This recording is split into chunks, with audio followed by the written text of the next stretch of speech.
My mother looked me dead in the eye at my sister's engagement party and said, loud enough for 6 people to hear, "Sophie, please don't embarrass us tonight." I was 31 years old.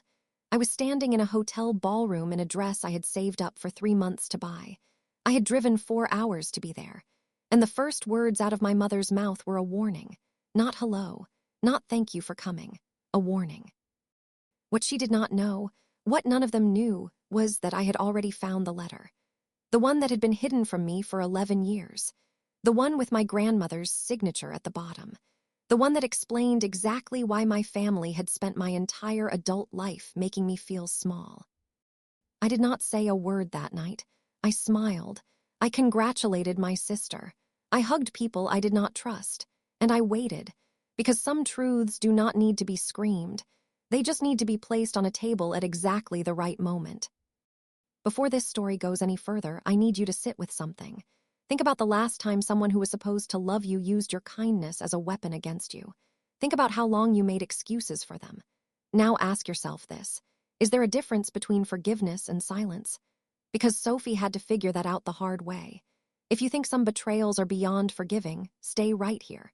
This one will make you feel every single thing. My name is Sophie. And for most of my life, I believed the problem was me. I believed I was too sensitive, too quiet, too serious, not fun enough at parties, not warm enough at dinners, not grateful enough for everything my family had apparently done for me. That was the story they told. And because I heard it so many times, and because I loved them so much, I started to believe it. I want to start at the engagement party because that is the night everything cracked open. But to understand why that night mattered so much, you need to understand what the years before it looked like. You need to understand the kind of family I came from and the kind of daughter I tried so hard to be. My parents are Helen and Gerald. They have been married for 38 years. They live in the same house I grew up in, a large brick colonial in a suburb that cares very much about appearances. My father worked in commercial real estate for most of his career. My mother never worked outside the home, but she managed everything inside it with the precision of someone running a small corporation. She kept the calendar, managed the social life, controlled the narrative. In my family, Helen's version of events was always the final version. My sister is named Kara. She is 4 years younger than me.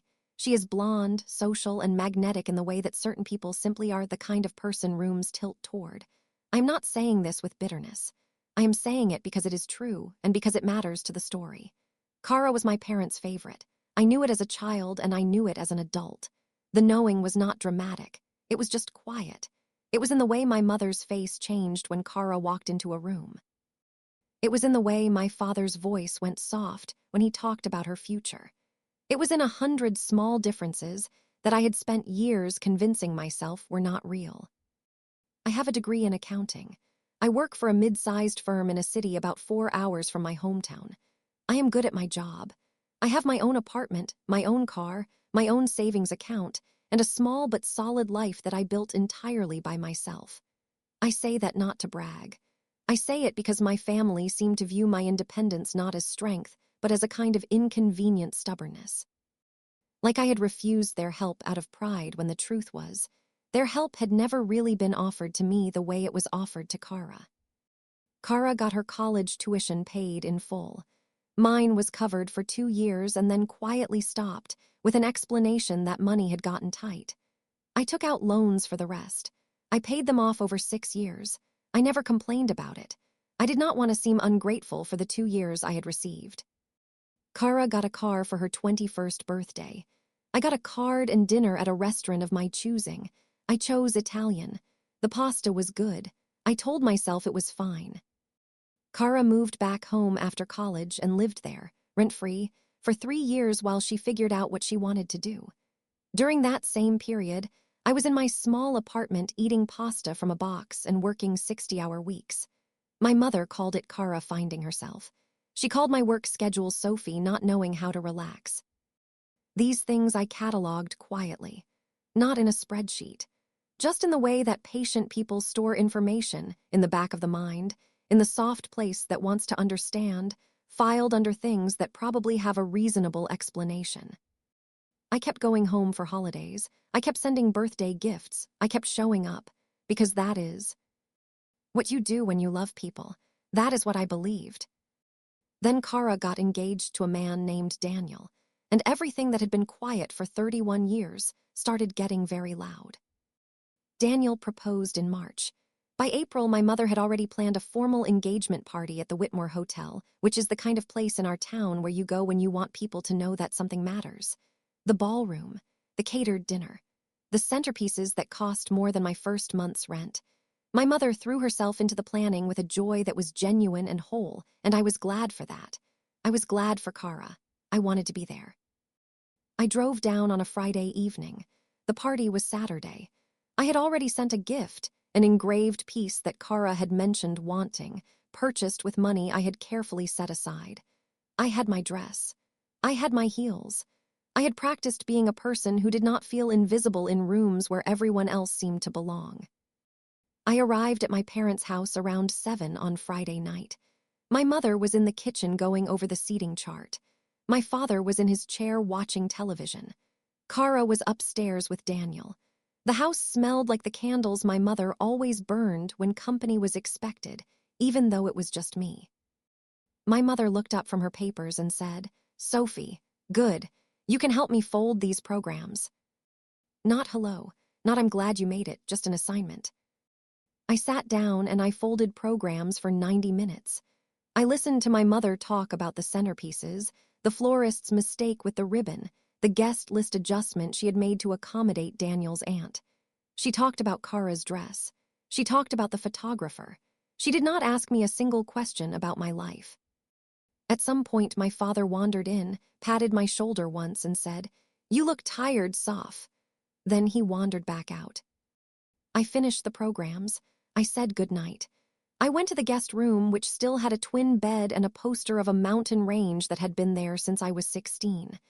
I lay in that bed and I told myself, tomorrow is about Kara. Just be there. Just be good. This is not about you. The next morning, I got up early and helped set up. I arranged chairs, confirmed the flower delivery, carried boxes from my mother's car to the hotel. I worked for 4 hours without being asked. My mother directed me the way a project manager directs a temp. Efficient, neutral, unremarkable. Kara arrived at noon looking beautiful and glowing and genuinely happy. I hugged her hard. I told her she looked incredible. She said, "Oh, Sophie, stop," and laughed and then turned to talk to someone else. I stepped back and kept working. By 6 o'clock, the ballroom was full and the party was underway. I had changed into my dress. I had done my hair. I felt, honestly, pretty good. I stood near the edge of the room with a glass of water. I do not drink at family events. I learned that the hard way years ago, and I watched people talk and laugh and celebrate my sister's happiness. That is when my mother found me. She came toward me with the particular expression she gets when she is about to say something under the guise of helpfulness. That tight, bright look. The smile that is also a correction. She stopped beside me, touched my arm, leaned in, and said quietly but not quietly enough, "Sophie, please don't embarrass us tonight." I felt it go straight through me. That particular kind of hurt that is so familiar it almost does not register as pain anymore. Just a dull impact, like pressing on a bruise you forgot you had. I said, "Excuse me." She said, "You know how you get at these things. Just relax and let Kara have her moment. Don't make it about yourself." A woman named Patricia, my mother's friend since the 90s, was standing close enough to hear all of it. I saw her eyes flick away. I saw the small, pitying adjustment in her face. I did not cry. I did not argue. I said, "Of course," and I turned and walked toward the other side of the room. But something had shifted inside me. Not broken, shifted. The way a lock mechanism moves when the right key is finally in it, even if the door has not opened yet. I spent the rest of the evening doing exactly what I was told. I was present. I was pleasant. I congratulated Daniel. I spoke to relatives. I posed for photos when asked and stepped out of frame when not asked. I was perfectly, impeccably invisible in the way that my family had always seemed to prefer. And then the hotel manager walked over. His name was on his badge. He approached the table where I was sitting with two cousins and said, warmly and without hesitation, "Ma'am, I want to let you know the second round of appetizers will be out in about 10 minutes. Your event coordinator mentioned you had some dietary restrictions on the guest list, and we've made sure the alternate plates are clearly marked." He was talking to me. He was looking at me like I was someone in charge. I realized in that moment that he had mistaken me for a person who mattered. He had looked at me, sitting quietly, composed, having spent the day doing the actual work of the event, and assumed I was the one responsible. He did not know that my name was not on the planning documents. He did not know that I had been warned 20 minutes earlier not to cause embarrassment. I thanked him. I told him the alternate plates were much appreciated. He nodded and moved on. My cousin Clara, who is sharp and funny, and one of the few people in my family I actually trust, leaned over and whispered, "Did he just think you were running this thing?" I said, "Apparently." She looked at me for a moment and then said, very quietly, "He's not wrong though, is he?" It was not a question, and it stayed with me for the rest of the night. I drove home Sunday morning. I said my goodbyes. My mother was already deep in post-party cleanup and logistics. My father was on the phone. Kara hugged me at the door and said, "Thanks for being here, Soph. You were super helpful." Super helpful. Like I was a caterer they had gotten a good deal on. I drove the 4 hours back to my city. I did not cry until I hit the highway. And even then, it was not the ugly kind of crying. It was the quiet kind. The kind that happens when something you have been carrying for a very long time finally gets too heavy for the distance you still have to go. That night I sat in my apartment and I thought about everything. I thought about the loans, the twin bed, the programs I folded, the warning before the party, the super helpful. I thought about all the years of excusing and explaining and adjusting and absorbing. And I thought, what am I actually getting from this relationship? What has any of this cost me, and what have I received in return? I did not have a good answer, but I had a new question, and new questions are the beginning of everything. I want to be honest about what came next, because it was not dramatic. It was not a movie moment where I suddenly decided to burn everything down. It was quieter than that. It was the simple, exhausted decision to stop pretending that things were fine when they were not. To stop showing up and performing peace when I was not at peace. To let the distance that had always existed between my family and me become visible instead of invisible. I stopped calling every Sunday. I stopped texting first. I let the silence settle and I watched what happened. For 3 weeks, nothing happened. No one called. No one texted. No one noticed. And that, in its own terrible way, was a kind of answer. Then my mother called to tell me that Kara had set a wedding date, 14 months out. She wanted to know if I had already started saving, because the bridesmaid dresses would need to be ordered by fall, and they were not inexpensive. I said I would keep that in mind. I did not say yes. I did not say I was honored. I just said I would keep it in mind, and I could hear the pause on the other end of the line that meant my mother had noticed something different in my tone. She said, "Are you all right, Sophie?" I said, "I'm fine." She said, "You've been quiet lately." I said, "I've had a lot going on at work." She accepted that. She always accepted work as an explanation for anything I did that confused her, because it allowed her to file it under Sophie being difficult rather than Sophie responding to something real. We hung up, and I sat with the phone in my hand and thought about the bridesmaid dresses, about buying an expensive dress to stand in a wedding for a sister who called me super helpful, about smiling in photos next to my mother who had warned me not to embarrass the family, about doing all of it and then driving home alone and filing it under. At least I showed up. I almost talked myself back into it. That is how deep the habit ran.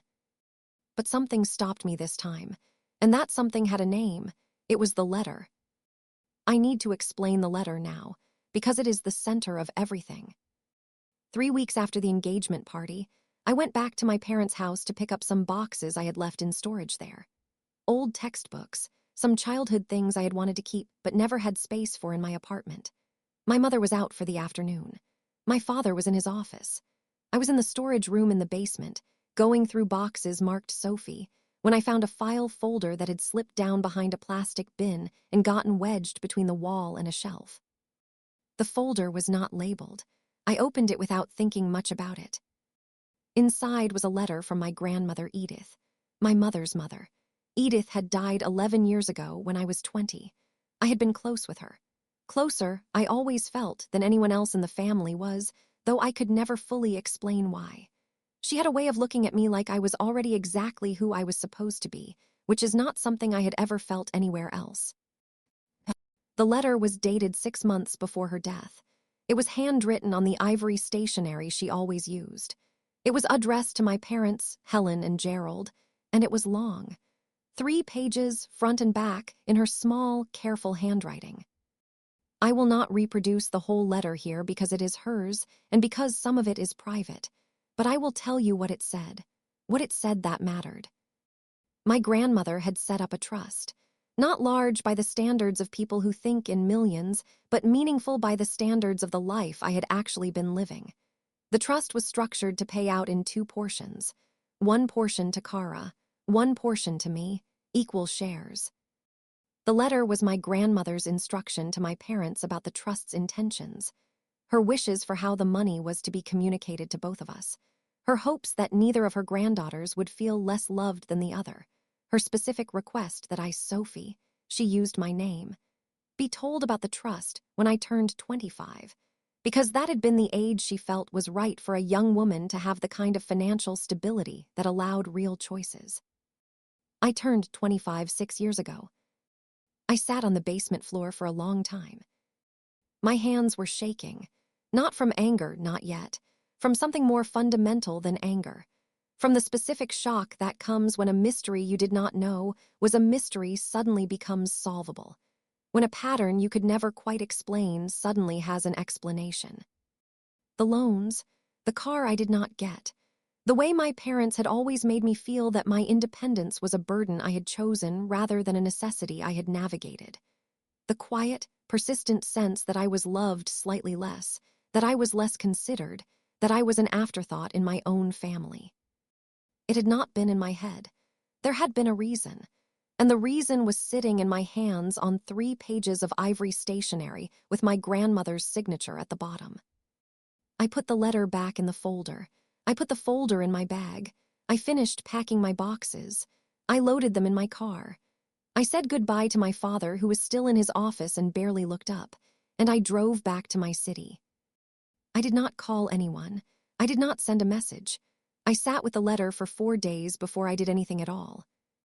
During those 4 days, I went back and forth. I thought about confronting my parents immediately. I thought about calling Kara. I thought about throwing the letter away and never speaking of it, continuing the version of peace I had always maintained because it was easier than the truth. I thought about all the ways this could go. And then I thought about my grandmother, about her handwriting, about the specific sentence in which she had written that she hoped both of her granddaughters would always know they were equally loved. That sentence was a gift she had tried to give me from the other side of death. My parents had intercepted it for 11 years. I made an appointment with a lawyer. I want to be clear that I am not a dramatic person. I do not like conflict. I do not look for fights. I had spent 31 years being the opposite of a fighter, to my own detriment. But there is a kind of quiet, surgical clarity that comes when you have finally been shown all the pieces of a puzzle you have been trying to solve with half the pieces missing. I did not feel rage. I felt something clearer than rage. I felt purpose. The lawyer's name was Margaret. She was in her 50s, direct and precise, and she did not react with visible emotion to anything I told her, which was exactly what I needed in that moment. I brought the letter.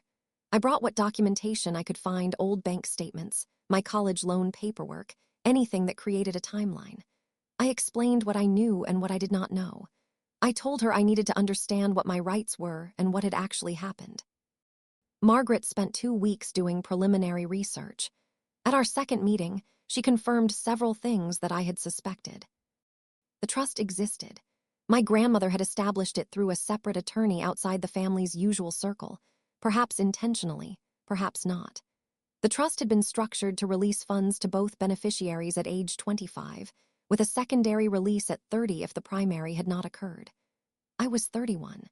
Neither release had occurred for me, though I would later learn that Kara had received her portion when she turned 25, 6 years ago, without ever mentioning it to me. The mechanism of what had happened was not entirely clear yet. Whether my parents had actively redirected funds, whether they had simply failed to notify me and allowed the trust administrator to assume both beneficiaries had been contacted, whether there had been paperwork manipulation, all of that required more digging. Margaret told me we were not yet at the stage of knowing exactly what had been done, but we were at the stage of knowing that something had been done.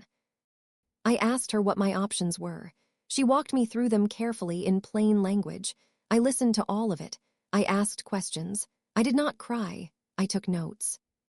When I walked out of that meeting, I sat in my car in the parking garage for about 20 minutes. I thought about my grandmother. I thought about the engagement party. I thought about the programs I had folded and the warning I had received and the twin bed in the guest room. And I thought, she tried to give me something real and they took it. They looked me in the eye for 11 years and they took it.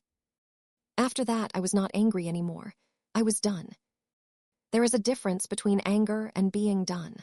Anger wants to burn things. Being done just means you stop pretending.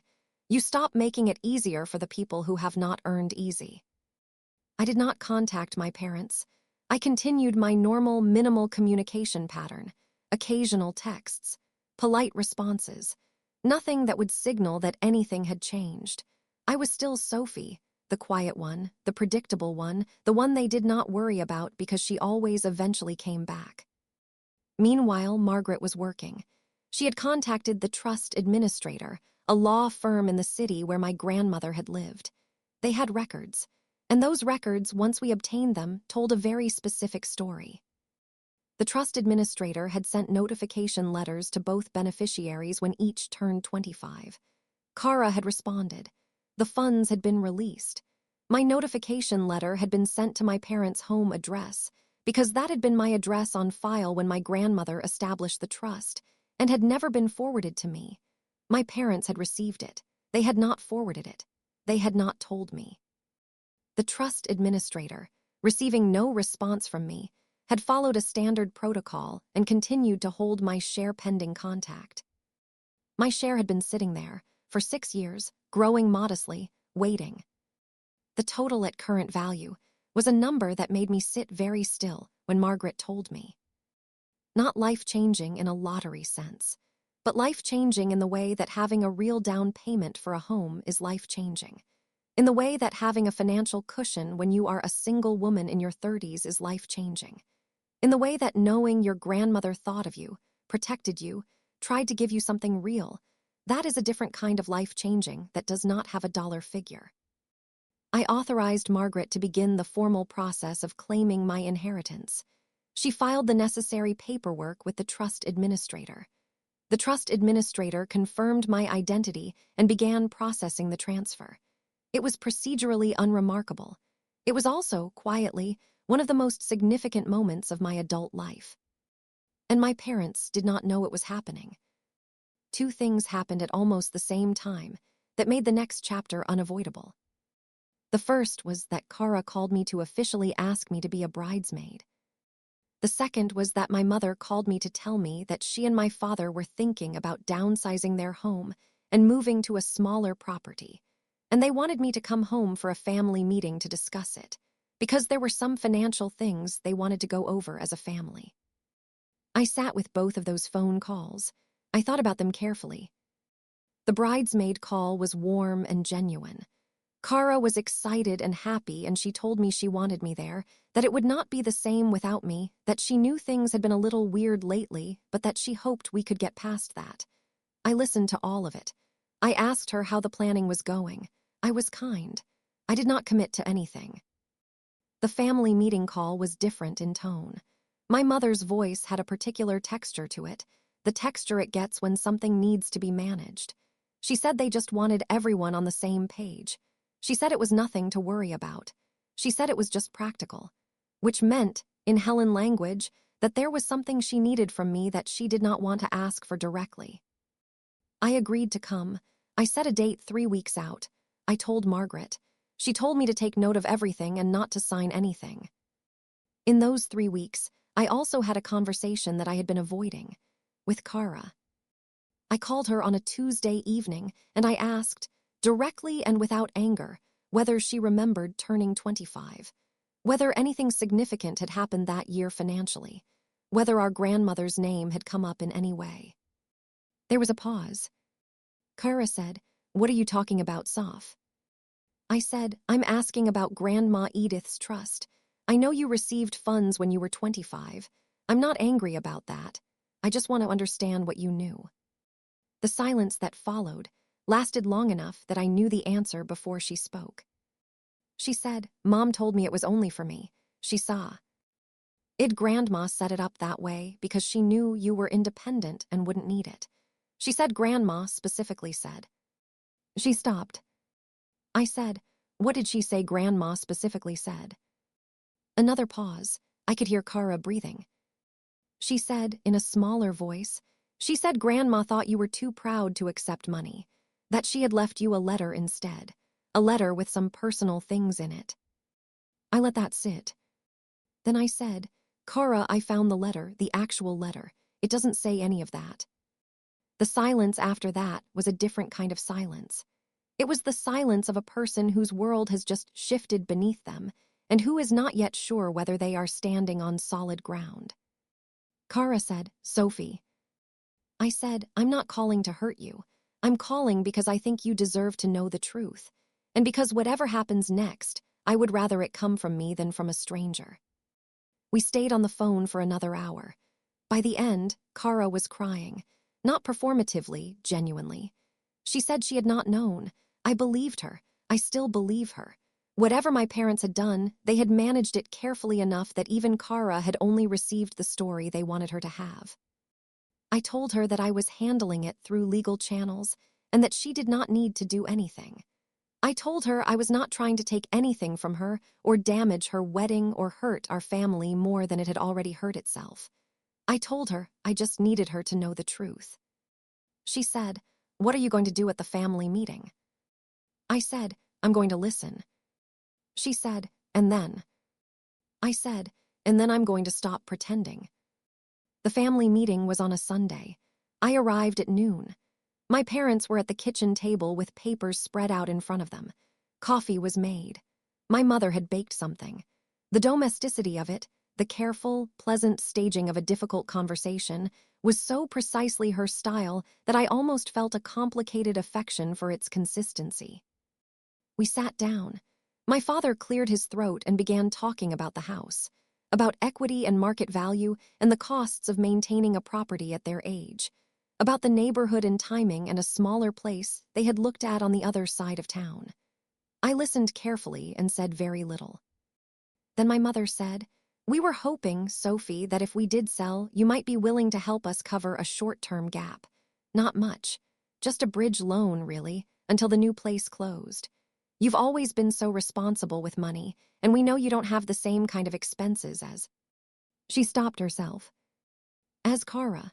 She had been about to say, not the same expenses as Kara. I looked at her. I looked at my father. I thought about the letter. I thought about the 6 years. I thought about the twin bed and the programs and the warning. And then I did the thing I had been preparing to do. I said, "I actually want to talk about something first before we get into that." My mother's posture shifted almost imperceptibly. I said, "I found Grandma Edith's letter, the one she wrote to you before she died, about her trust for me and Kara." My father put his coffee cup down. My mother said, "Sophie." I said, "I'm not here to have a screaming match.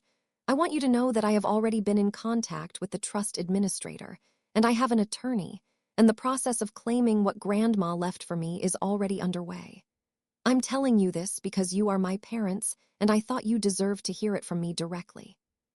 My father opened his mouth and closed it again. My mother said, "That letter was private."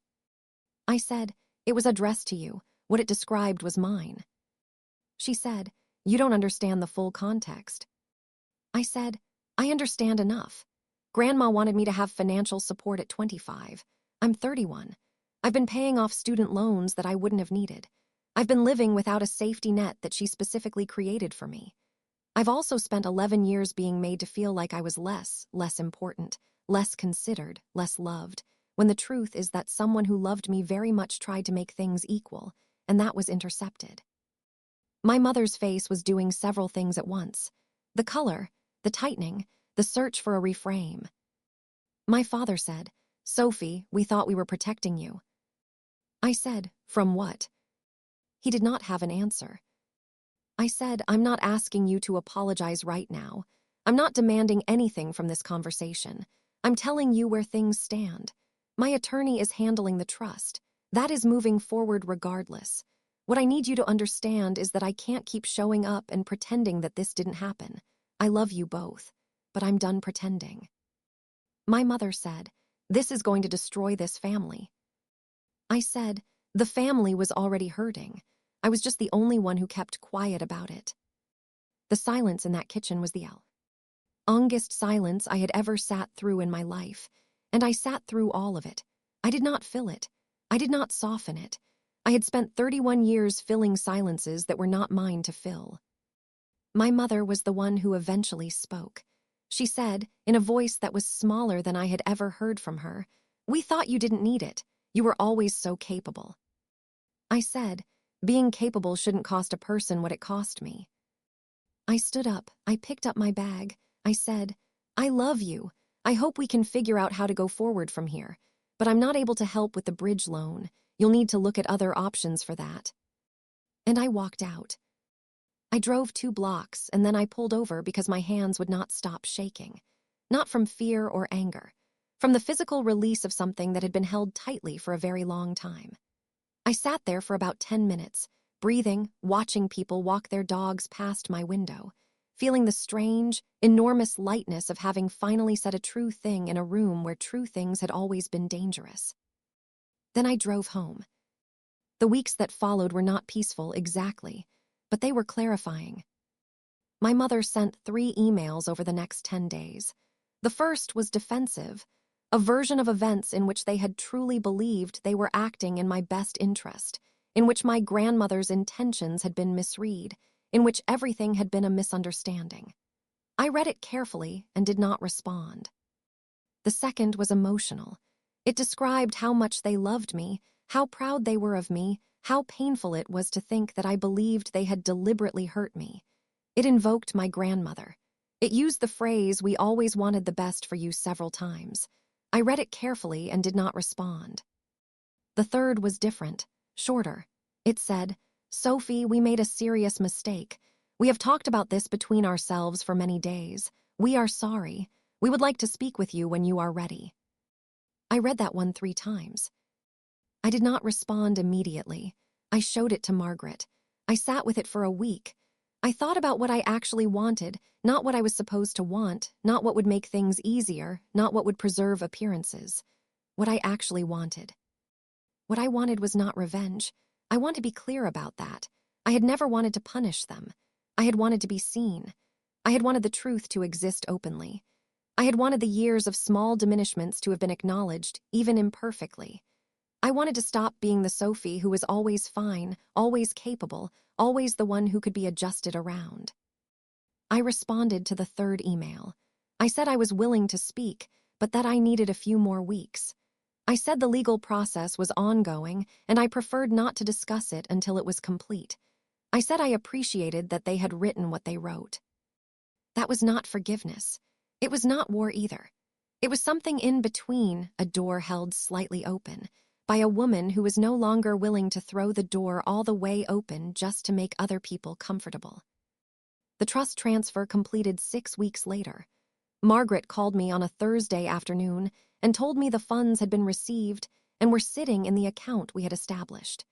She said it had been a straightforward process once the documentation was in order.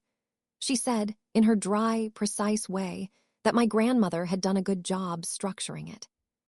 I sat in my office after that call, really sat, for about 5 minutes, with my hands flat on my desk, and I thought about Edith, about her ivory stationery, about the way she used to sit across from me at her kitchen table and talk to me like my opinions were the most interesting things she had heard all week, about the specific sentence, I hope both my granddaughters will always know they were equally loved. She had not known what would happen. She had done what she could, and despite everything, it had reached me. I thought about what I was going to do with it. The responsible, practical part of me, the part that had been covering its own costs since age 20 with no cushion and no backup, knew exactly what made sense. The down payment, the safety net, the options. I also knew, sitting there, that money is not really what the inheritance was about. The inheritance was evidence.